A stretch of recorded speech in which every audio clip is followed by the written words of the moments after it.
Преку 100 различни сорти на вино и ракија синоќа беа тестирани од страна на професионални дегустатори од Виница, Скопје и Благоевград, а како увертира во одбележувањето на 37-та Лозарово-штарска вечер во Виница, која се одржува викендов. Дегустацијата е повод на иста маса да се соберат најголемите лозаровоштари од Виница и да го чујат мислењето на стручните лица, дали отишле чекор напред во квалитетот на своето производство. Генерално, има некои мали подобрувања во однос на минатата година, но мислам дека не е доволно.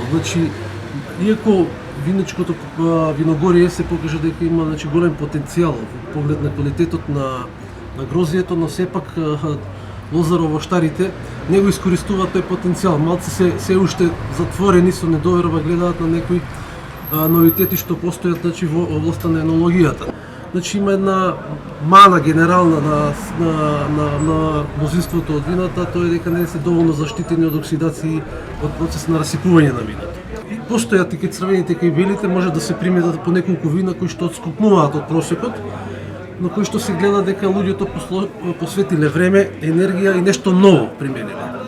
Во таа насока треба да размислуваат и лозаровоштарите од Виница, да не се плашат од новото. Аз имах возможноста и честа да дојда. Јас имав можност по втор пат да дојдам. Вината се подобри од минатата година, грозијата се биле подобри.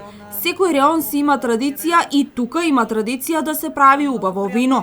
Сите знаат дека убавото вино се прави од зрело грозје, се прави со многу љубов. И можам да кажам дека винариите имаат подобри вина од претходните години. Добродно и винарите се постарали да направат похубаво вино. Меѓутоа, дали една ваква 4-децениска традиција не заслужува брендирање или надминување на локалните граници со организирање на фестивал? Мислам дека тоа би било добро и одлично со вклупување на една посилна едукативна компонента од целиот тој настан и да не биде само винско уживање, туку некоја комбинација на еногастрономско уживање. Виница ќе биде првиот град во Источна Македонија со таков концепт. Иницијативите и идеите се прифатливи, имајќи го во предвид изголемувањето на површините под лозови и овошни насади, кои 2017 година зафаќаат околу 670 хектари во Виничко, од кои 320 се под лозја, а 350 хектари се под овошки.